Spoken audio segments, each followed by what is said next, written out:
अगर आप ये चीज़ फॉलो करोगे तो आपका बूस्ट स्कोर बहुत अच्छा बूस्ट होगा, लिटरली बहुत। आप लोग ये सोचते हैं कि कोई ऐसी बुक बता दो भैया, उस बुक को पढ़ने के बाद है ना मेरा स्कोर 200 से मतलब डायरेक्ट 600 प्लस जाए, ऐसी कोई बुक नहीं है।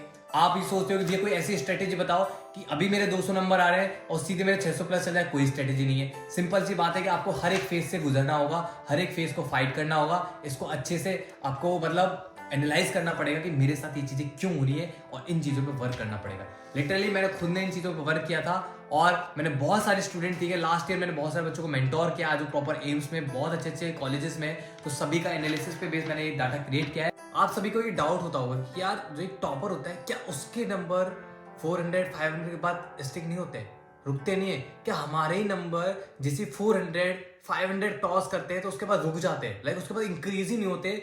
बट क्या ऐसा टॉपर के साथ होता है नहीं होता?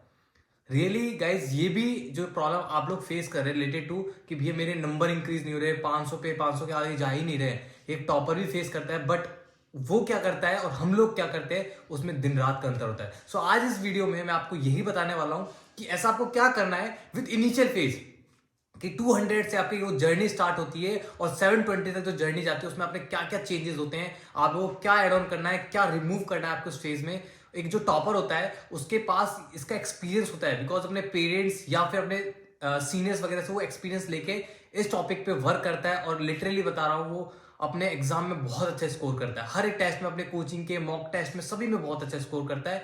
कभी आपने ऐसा नहीं सुना होगा कि यार ये टॉपर था इसके कम नंबर आ गए। वो अपनी कंसिस्टेंसी एक रेंज मेंटेन रखता है। कभी कभी नंबर डिक्रीज होते हैं, 10 से 5 नंबर का फर्क होता है, बट हाँ वो एक रेंज मेंटेन रखता है। सो आज हम इस वीडियो में इस ग्राफ की हेल्प से पूरा आपको एक्सप्लेन करने वाला हूं। मैं स्क्रीन पे शो कर दूंगा और ये ग्राफ मैं टेलीग्राम पे भी डाल दूंगा, तो आपको क्या क्या चीजें बहुत अच्छे से माइंड में रखनी है, ठीक है। सो हम स्टार्ट करते हैं इनिशियल फेज, जीरो फेज, जिस फेज पे हम लोग डिसाइड कर रहे होते हैं कि यार मुझे नीट की प्रिपरेशन करनी है या फिर जेई की प्रिपरेशन करनी है। तो इस फेज पे आपने देखा होगा इजीली बच्चा 300 400 या फिर 200, तो हम एक एवरेज लेके बात करेंगे, बच्चा 200 के समथिंग नंबर ले आता है। क्यों? क्योंकि इनिशियल फेज पे वो बहुत मोटिवेटेड होता है। आप लोग अपने घर में या फिर बहुत लोगों से मोटिवेट होकर नीट की प्रिपरेशन स्टार्ट करते हो, किसी डॉक्टर को देख के स्टार्ट करते हो, तो आप लोग बहुत ज्यादा मोटिवेटेड रहते हो। सेकेंड थिंक लाइक उसमें स्टार्टिंग फेज होता है आपका, उसमें चीजें बहुत इजी होती है, लाइक बेसिक्स मैथ हो गया आपका, फिर मोल कॉन्सेप्ट हो गया, नॉमेनक्लेचर हो गया, ये चीजें बहुत इजी होती है। तो बच्चा क्या है, इजी गोइंग कर लेता है, उसको इतनी ज्यादा डिफिकल्टी फेस करने को नहीं मिलती, तो वो अच्छे से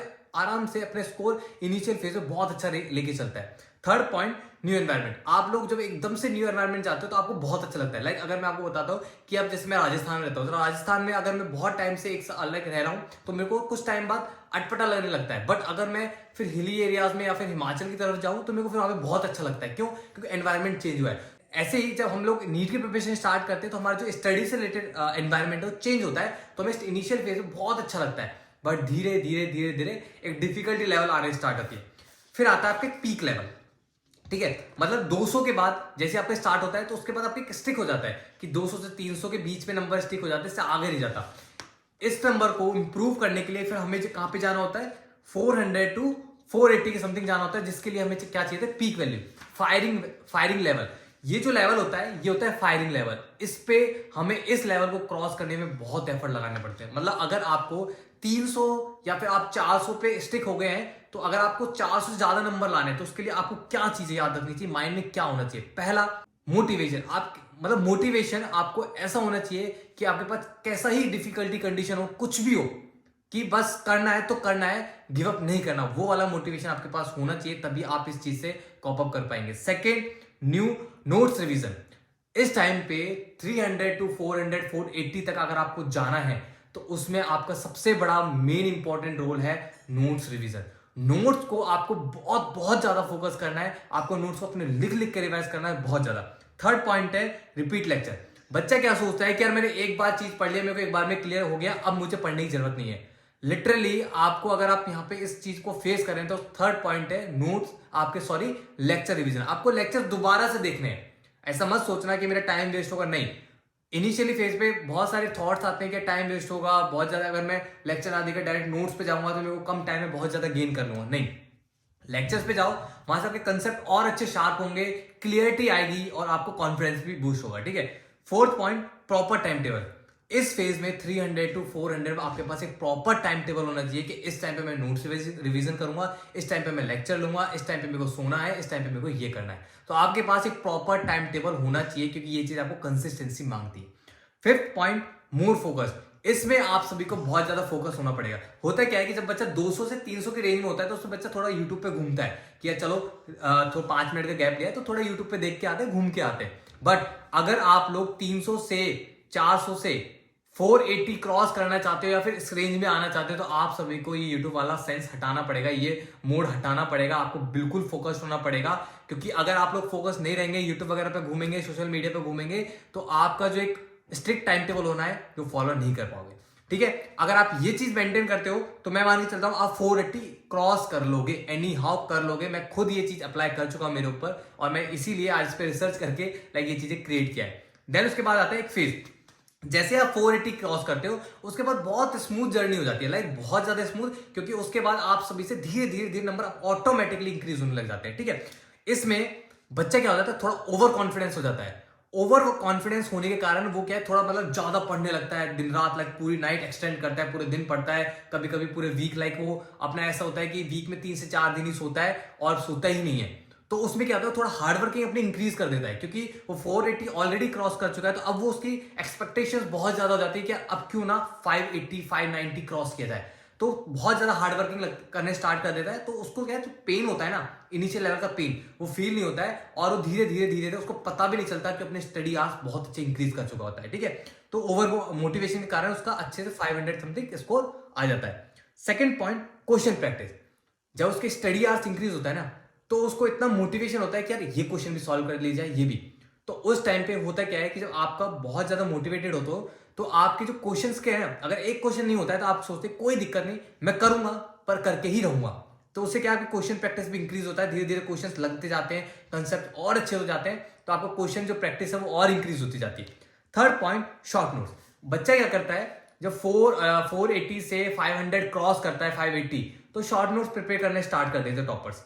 शॉर्ट नोट्स बहुत इंपॉर्टेंट है क्योंकि 580 लाने के लिए आपको रिवीजन बहुत करना पड़ता है। तो आपके पास चैप्टर्स बहुत सारे होते हैं, तो एक साथ चैप्टर को सभी को लेके बैठना, उनको रिवाइज करना बहुत डिफिकल्ट टास्क होता है। तो बच्चा क्या करता है, फिर अपने जो शॉर्ट नोट्स होता है वो क्रिएट करने स्टार्ट करता है, बनाना स्टार्ट करता है, जिससे क्या करता है, एक सुपरफिशियली वो हर एक चैप्टर का एक आइडिया रखता है कि यार ये चैप्टर है, इसमें ये है, ये इंपॉर्टेंट है। तो शॉर्ट नोट्स आपको बनानी। उसके बाद है फोर्थ पॉइंट, गाइडेंस। गाइज आपको 480 के बाद आपको गाइडेंस की बहुत नीड है क्योंकि उसमें कुछ सेलेक्टेड कंटेंट करना होता है। ऐसा नहीं है कि आप लोग कोचिंग का मटेरियल लिया है, वहां से टेलीग्राम से वो चीज ले लिया और आप लाके रख लिया और सॉल्व करने लगे। नहीं, आपको बहुत ज्यादा सेलेक्टेड कंटेंट करना पड़ता है, क्या करना है क्या नहीं करना। तो इसमें आपका सबसे बड़ा गाइडेंस के लिए बहुत बड़ा रोल प्ले करता है, जिसके लिए मैं ऑलरेडी फ्री मेंटोर कर रहा हूँ मेरे टेलीग्राम चैनल पे, सो आप ज्वाइन कर सकते हैं, वहां पे कुछ भी प्रॉब्लम हो मुझसे पूछ सकते हैं।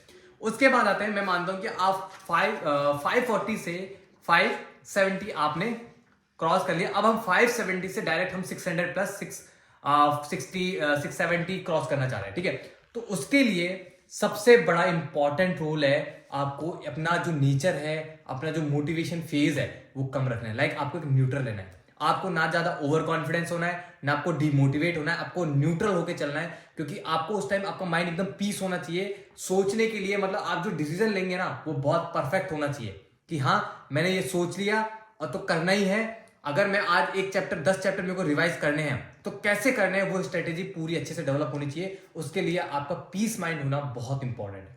Second point, more question.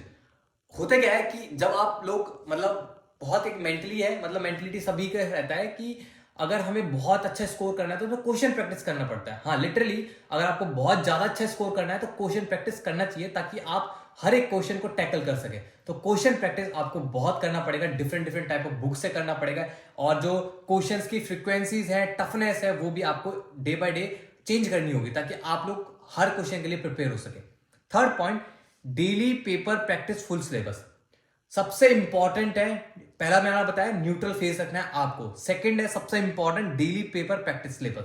आपको डेली एक पेपर प्रैक्टिस करना है फुल सिलेबस। वो आपको बहुत अच्छा एक एनालिसिस देगा कि तेरी कितनी प्रिपरेशन है, तो किस टॉपिक में कहां पे लैग कर रहा है। तो आपको फुल सिलेबस एक डेली सॉल्व करना है जिससे आपको पता रहेगा कि मैं कितना पानी में हूं। ठीक है, उससे आपको पूरा सिलेबस का आइडिया मिलेगा। ताकि आप लोग बहुत अच्छा स्कोर कर सके, हर चैप्टर को और अच्छा स्ट्रांग बना सके। Fourth point, notes revision at a right point. ठीक है, मतलब इसमें क्या है कि आपको नोट्स को रिवीजन करना पड़ेगा एक राइट पीरियड ऑफ टाइम पे। मतलब आपको 1 2 3 रूल जो है वो आपको फॉलो करना पड़ेगा कि यार अगर मैंने आज एक चैप्टर आज रिवाइज किया है तो चैप्टर मैं 2 दिन बाद या 3 दिन बाद रिवाइज करूंगा। तो आपको एक रिवीजन का प्रॉपर शेड्यूल बनाना पड़ेगा ताकि आपकी चीजें भूले ना और रीमेमोराइज होती रहे। Fifth point, stick to your time table. Guys बहुत इंपॉर्टेंट है। जैसे होता है क्या है कि जैसे हमारा 580 590 क्रॉस होता है तो मैक्सिमम बच्चे ओवर कॉन्फिडेंस होते हैं। होता क्या है कि फिर वो सोचते हैं कि यार चलो अब इतना तो आ गया है, थोड़ा सा पढ़ लूंगा तो 600 तो क्रॉस हो जाएगा। नहीं, आपको अपना जो टाइम टेबल आप फॉलो करें उस पर बहुत स्ट्रिक्ट रहें, ओवर कॉन्फिडेंस ना हो। इसीलिए मैंने बोला है न्यूट्रल रहना है। ठीक है, तो ये सारे फेजेस आपको बहुत अच्छे से फॉलो करने हैं। अगर आप ये चीज फॉलो करोगे तो आपका बूस्ट स्कोर बहुत अच्छा बूस्ट होगा, लिटरली बहुत। आप लोग ये सोचते हैं कि कोई ऐसी बुक बता दो भैया, उस बुक को पढ़ने के बाद है ना मेरा स्कोर 200 से मतलब डायरेक्ट 600 प्लस जाए। ऐसी कोई बुक नहीं है। आप ये सोचते हो कि ये कोई ऐसी स्ट्रेटेजी बताओ कि अभी मेरे 200 नंबर आ रहे हैं और सीधे मेरे 600 प्लस चल जाए। कोई स्ट्रेटेजी नहीं है। सिंपल सी बात है कि आपको हर एक फेज से गुजरना होगा, हर एक फेज को फाइट करना होगा। इसको अच्छे से आपको मतलब एनालाइज करना पड़ेगा कि मेरे साथ ये चीजें क्यों हो रही है और इन चीजों पे वर्क करना पड़ेगा।